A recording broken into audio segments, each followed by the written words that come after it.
Doctor জীবনে কি থাকে, আমার ২৬ বছর কর্মজীবনে যা আমি ইনকাম করছি তার 4/3 আমি শুধু ডাক্তাররে আর টেস্টে দিছি। পপুলার ডায়াগনস্টিক সেন্টারে এক একটা টেস্টের দাম ৭,০০০, ৮,০০০। রুগী তো বাঁচাইতে হবে, রুগী বাঁচাইতে হবে। লাভ ম্যারেজ লিডার, রুগী তো বাঁচাইতে হবে। তখন আমি টাকা পয়সার দিকে তাকাই নাই, আমি তাকাইছি আমার লোকটার দিকে। তাই আজকে আমি ডিএক্সএনে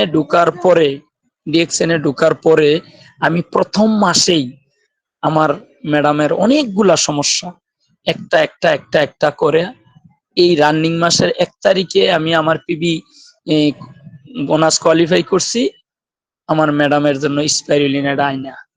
এর পরের মাসে আমি তারে আমার লিডার পরামর্শ দিছে আরজেজিএল খাওয়াইতে। তাই ইনশাল্লাহ আমার ম্যাডাম এখন ৮০% সুস্থ, ৮০% সুস্থ, ২০% আছে। আমার দৃঢ় বিশ্বাস এই ৪ মাসে যেহেতু ৮০% আইসা গেছে, আর এই ২০%ও চলে যাবে। তো লিডার এই ৫৬টা এই এমবিবিএস ডাক্তারের সার্টিফিকেটের মধ্যে আমি কি করলে আমার জিদ মিটবো, কি করলে কি হবে, আজকে এতটা বছর কি করলাম, এতটা বছর কি করলাম। তাই আর ডিএক্সএন এর প্রোডাক্ট ৪ মাস খাওয়াইয়া আমার ওয়াইফ এখন অনেকটা সুস্থ, অনেক। আমি লিডার সত্যি কথা, আমি ডিএক্সএন এর প্রেমে পড়ি নাই, ডিএক্সএন এর প্রোডাক্টের প্রেমে পড়ছি, প্রোডাক্টের প্রেমে পড়ছি।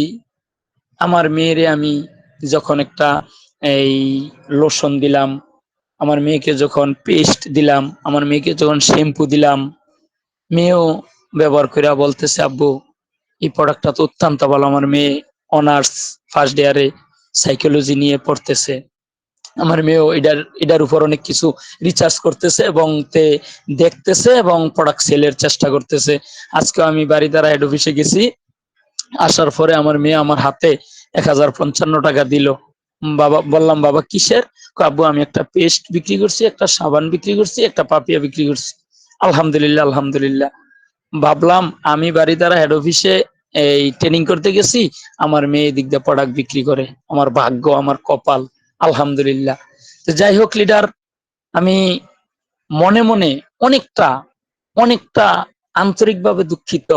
কেন আমি আজকে হেড অফিসে যাই, কেন আমি এটা আগে সন্ধান পাইলাম না? তাহলে তো আমার এই ৫৬টা মেডিকেল সার্টিফিকেট আমার ঘরে থাকতো না, ৫৬টা ডাক্তারের এই প্রেসক্রিপশন আমার ঘরে থাকতো না। এই ৫৬টা ডাক্তার, প্রত্যেকটা ডাক্তারে তো আমার টেস্ট দিছে, প্রত্যেকটা ডাক্তার। বিশেষ করে এই উত্তরা জসিমউদ্দিন ডায়াগনস্টিক সেন্টারে যখন গেলাম, ১,০০০ টাকা ডাক্তারের ফি, এক একটা টেস্ট, এক একটা টেস্ট ১,১২০০, ১,১২০০, ১৫০০। একটা টেস্ট দিচ্ছে ৭,০০০ টাকা। এই ৭,০০০ টাকা শেষ পর্যন্ত আমার বউয়ের গয়না বেচে আমি এই টেস্টটা পর্যন্ত করতে হয়েছে লিডার। আর্থিক এতটাই সংকটে ছিলাম। আর আল্লাহ রহমত আজকে আমি আমি প্রতি মাসে যে ২০-২৫ হাজার টাকার প্রোডাক্ট বিক্রি করি, ওই নগদ টাকাটা দিয়েও আমি আমার উপার্জন হইতেছে। আর এখান থেকে আমার বউয়ের চিকিৎসা চলতেছে বা উনি নিজে খাইতেছে। তা আমি আর্থিক স্বাবলম্বী ইনশাল্লাহ এটার মাধ্যমে হচ্ছি। এখন আমার ফ্যামিলি যখন সুস্থ আছে, একটা ঘরে যখন এই হেলথ থাকে আর কি লাগে? যখন ঘরের লোক সুস্থ থাকে, সবাই সুস্থ থাকে। আল্লাহর রহমত, ময়মুরবির দোয়ায়, মা বাপের দোয়ায় আমি আবুল বাসার, আমার বয়স প্রায় 40+। আমি এখন পর্যন্ত ৫০০ টাকার ওষুধ একত্রে খাই নাই, আল্লাহ খাওয়ায় নাই। আমি সুস্থ, আমি সুস্থ। সুস্থ নামক নিয়ামতরা আমি পাইছি, কিন্তু আমার ওয়াইফও সুস্থ। যাক, ওই নিয়ামতরা আমি পাইছি দীর্ঘদিন পর হইলেও। আমি যেহেতু ডিএক্সএন নামক শব্দটা পাইছি, ডিএক্সএন নামক প্রোডাক্ট পাইছি, ডিএক্সএন নামক জিনিসটা পাইছি, আল্লাহ রহমত এখনকার এভাবেই আমার ওয়াইফ সুস্থ হবে আলহামদুলিল্লাহ। আমার গর্ভধারিণী মা প্রতি মাসে ওনার এই ৪ সপ্তাহ, প্রতি সপ্তাহে ৫০০ টাকার ওষুধ লাগে। এই হাড়তলে আডুর মধ্যে ব্যথা পাইছে। তাই আমি ১৩০০ টাকার ওষুধ আনছি আমার মায়ের জন্য, ১৩০০ টাকার ওষুধ আনছি, ২ সপ্তাহের ওষুধ আনার পরে যখন যেই দিন আমি শুনলাম ডিএক্সএন এর পেস্টটা ব্যথার মধ্যে দিলে অনেক ভালো হয়, ওই দিনে আমার মারে আমি একটা পেস্ট দিলাম যে আম্মা এই পেস্টটা ওষুধ খাবেন, আর এই পেস্টটা পাশাপাশি আডুডার মধ্যে দিয়ে আপনি একটু ডলা দিবেন, দিয়া গরম পানি দিয়ে হালকা পাতলা সেক দিবেন। আমার মার ঈদের আগে দিছি, ঈদের আগে প্রায় এপ্রিলের 6 তারিখ সম্ভবত। তাই ওই এপ্রিলের 6 তারিখ দিছি, ওই 1300 টাকার ওষুধের মধ্যে ওষুধের জায়গায় ওষুধ রয়ে গেছে। বলতেছে বাবা তোর এই পেস্টটা ডলাতে তো ইনশাল্লাহ আমার পাও অনেকটা ভালো হয়ে গেছে। তো এই এই মেসেজ গুলা যখন আমি পাই, এদিক দিয়ে আমার ওয়াইফ সুস্থ হয়েছে, এদিক দিয়ে আমার মা সপ্তাহে ডাক্তার বলে হয়েছে এই ওষুধগুলা কন্টিনিউ খাই যেতে 3 মাস। আল্লাহর রহমতে আমার মার এখন ওষুধ খাওয়া লাগে নাই, পেস্ট ডইল্লা, মেসেজ অয়েল ডইল্লা। তাহলে এই ধরনের তাবারুক নামক জিনিসটা, নেয়ামত নামক জিনিসটা যখন আমি নিজে পরীক্ষা নিরীক্ষা করে পাইছি, তখন লিডার আমার প্রোডাক্টটা বিক্রি করতে আরো সুবিধা হইতেছে। আমি লিডার এই গাজীপুরে বাওয়াল ইউনিভার্সিটি একটা আছে, ওই বাওয়াল ইউনিভার্সিটিতে আমি রমজান মাসে গেছি আমার মেয়ের প্রশংসাপত্রটা আনার জন্য, যেহেতু ওরে ভর্তি করামো অনার্সে, ওই প্রশংসাপত্র আনতে গেছি। হঠাৎ করে বৃষ্টি লাগলো, তাই আমি বসলাম। তখন রমজান মাস, তখন আমি প্রিন্সিপাল রে বললাম, স্যার যদি কিছু মনে না করেন একটা কথা বলি। কয় বলেন। আমি বললাম, এই যে ট্যাং, এটা কিসের জন্য আনছেন স্যার? কয় কেন আপনি জানেন না এটা যে রমজান মাসে ইফতারির সময় শরবত বানায় খাইতে হয়? তাই আমি বললাম, স্যার আরো একটু বেয়াদবি করে কথা বলি স্যার, বলেন। এই স্যার আপনার বয়স কত? আমার বয়স 47। তাহলে স্যার আপনার এখন এই বয়সে আপনি আরো ভালো জিনিস খাবেন, কেন ট্যাং খাবেন? তো উনি বললো, ট্যাংয়ের উপরে আর কি আছে? আমি বললাম, স্যার আপনার মোবাইলে কি ই আছে, এমবি আছে? কয় আছে। স্যার মোবাইলটা একটু দেন। দিল। আমি ওনারে প্রথমেই লেমন জিডার বাইর করে দিলাম ইউটিউবে, ডক্টর রফিকুল ইসলাম যেভাবে লেমন জিডার অ্যাডভারেজ দেয় দিলাম। উনি প্রায় 6-7 মিনিট লেমনজির উপকারিতা শুনলো, নোট করলো।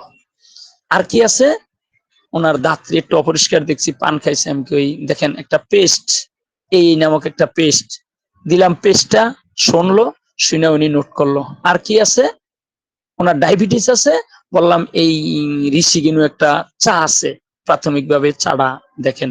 চায়ের কথা শুনলো, শুই না উনি লেখলো। লেখার পরে আজকে আর শোনাইয়েন না, এই 3টা প্রোডাক্টের প্রেমে আমি পড়ছি, এই 3টা প্রোডাক্ট আমার আজকে দিবেন। তখন বাজে 5:30, বিকাল 5:30। তা আমি বললাম ইফতারির পরে আমি আইসে আপনারে দিয়া যাবো। উনি নগদ আমার টাকা দিয়েছে, কোনটা কত, এত এত এত। আমি গাজীপুর স্টক পয়েন্টে তোফাজ্জল ভাইয়ের কাছে যাই, আর সাথে সাথে লইলাম 20টি ইফতারি পরে, এই 20টির মধ্যে লইয়া নিয়ে দিয়ে আসছি। এই লোকটা এখন প্রতি মাসে আমার কাছ থেকে এই প্রোডাক্টটি নিয়ে যাইতেছে, আরো নতুন নতুন প্রোডাক্ট নেয়। উনি একটা প্রিন্সিপাল মানুষ। উনি আমারে এই যে কিছুক্ষণ আগে আমার লিডার দিদারুল ভাই বলল যে আপনার কনজিউমারের তে এই বিজনেস পার্টনার হবে, উনি আমারে আজকে ফোন কইরা আমার প্রস্তাব দিছে, আমার ডিসকাউন্ট কার্ডটা কবে বানাই দিবেন? কিন্তু আপনি চাইলে আমি আজকে বানাই দিতে পারি। কয় ঠিক আছে, আমি কাগজপাতি সব রেডি করে আপনার হোয়াটসঅ্যাপে দিতেছি, আমার একটা ডিসকাউন্ট কার্ড বানাই দেন। তো আলহামদুলিল্লাহ আলহামদুলিল্লাহ, আসলে লিডাররা যা বলে তাই হইতেছে। তো এভাবেই একটা লোক আমার হচ্ছে। তো এই লিডার আলহামদুলিল্লাহ, আমি আসলে মানসিকভাবে একটু দুর্বল ছিলাম, অর্থনৈতিকভাবে একটু দুর্বল ছিলাম, কারণটা তো বললামই। কিন্তু ইদানিং আমি আজকে ফেব্রুয়ারি, মার্চ, এপ্রিল 3 মাসে ইনশাল্লাহ বোনাস কোয়ালিফাই হয়েছে, 3 মাসে বোনাস পাইছি। আর আপনাদের দোয়ায় প্রচুর প্রচুর প্রোডাক্ট আমি সেল করতে পারতেছি। এইটুকু নেয়ামত আল্লাহ আমারে দিছে, জানি না এটা কই যে থামে। আশা করতেছি এটা যেন না থামে, আশা করতেছি এটা যেন কন্টিনিউ রাখতে পারি, আশা করতেছি আমার টিমটারে যেন বড় করতে পারতেছি। প্রতিনিয়ত আমার লিডার দিদারুল ভাই আমারে রাত্র 12টাও বাইজা গেছে। কয়েকদিন 2 দিন আগে দিদারুল ভাই আমারে ফোন দিছে 10টায়, পরে দেখলাম 1 ঘন্টা 20 মিনিট কথা বললো, 1 ঘন্টা 20 মিনিট কথা বললো। আমার মেয়েটারও আমি এই নিউ ডিস্ট্রিবিউশন বানাইছি, তো এই মেয়েটা কথাবার্তা বললো, এই আমার ফ্যামিলি সম্পর্কে কথা বললো, আমার সম্পর্কে কথা বললো, বিজনেস নিয়ে কথা বললো। তাই আমি আসলে আমার ম্যাডামের সাথে এইটুকুই বলি যে আমার লিডার দিদারুল ভাই, ওনার 1200 বিজনেস পার্টনার। আজকে এই যে মিটিংটা করলাম আমার ওয়াইফ আমার মেয়ে সামনে, দেখো আমার দিদারুল ভাই আমার নামটা কয়বার লইছে এখানে। 1200 বিজনেস পার্টনারের মধ্যে আমার সৌভাগ্য, আমি ধন্য, আমার এত বড় একটা লিডার আমার নামটা কমপক্ষে 10 বার লইছে। তাই এইটাই তো অনেক কিছু। তাই আলহামদুলিল্লাহ লিডার, আপনাদের সাড়া পাই। অনেক সময় আমি ইউটিউবে আমার হোয়াটসঅ্যাপে কিছু সারি, আপনারও পাই, খায়রুল আমিন স্যারেরও পাই। এই আপনাদের আশীর্বাদ, আপনাদের দোয়া, আপনাদের ভালোবাসা, আপনাদের এই লক্ষ্য, আপনাদের একটু দেখাশোনার ভিতরে আমি দুর্বল অর্থনৈতিক লোক, আমি যদি একদিন স্বাবলম্বী হতে পারি আপনাদের দোয়ায়, এই ডিএক্সএন নামক শব্দটা দিয়া, এই ডিএক্সএন নামক কোম্পানিটা দিয়া, এই ডিএক্সএন নামক পণ্যটা দিয়া, প্রোডাক্টটা দিয়া আমি চিরকৃতজ্ঞ থাকব। অন্তত পক্ষে এই বয়সে আইসাও আমি যেন একটু অর্থনৈতিক স্বাবলম্বী হতে পারি, আমি যেন নিজে সুস্থ থাকতে পারি, আমি যেন ভালো থাকতে পারি, আমি যেন পাশাপাশি আজকে আমি নিয়ত করছি, হয়তোবা আমাদের এই অর্থ সম্পদ নাই, আমি এত পয়সাওয়ালা বাপের ছেলে না, আমি অন্তত পক্ষে এই ডিএক্সএনতে যখন একদিন একটা কিছু পাবো, তখন আমি চেষ্টা করব আমি যেন এই কিনা রেডে আমি গরিব অসহায় দুস্থ লোকদেরকে দিতে পারি, আমি এতে লাভ করব না। আমি প্রথমে এই নিয়তটা করছি, এরপরে আর্থিকভাবে এইটুকু চেষ্টা করব। আর যদি এখান থেকে একটা কিছু হইতে পারি, তখন নিয়তটা আমি আস্তে আস্তে আরো ভালো কিছু নিয়ত করব। এই বলে আমি আমার আফলাইন ইকরামুল ভাইকে ধন্যবাদ দিচ্ছি, আমার আইকন লিডার দিদারুল ভাইকে ধন্যবাদ দিচ্ছি, এবং মাঝে মধ্যে আমার এই হোয়াটসঅ্যাপে অনেক কিছুরে আপনারা যেভাবে শাহাদাত স্যার এবং খায়রুল আমিন স্যার যেভাবে আপনারা আমার সাহস দেন, উজ্জীবিত রাখেন, এভাবে রাখবেন, আপনাদের ছায়াতলে থেকে যেন একটা কিছু হতে পারি। আসসালামু আলাইকুম রহমতুল্লাহি ওয়া বারাকাতুহু। মাশাআল্লাহ মাশাআল্লাহ, আসলে কিছু বলার নাই আবুল বাশার ভাই। আসলে আপনাকে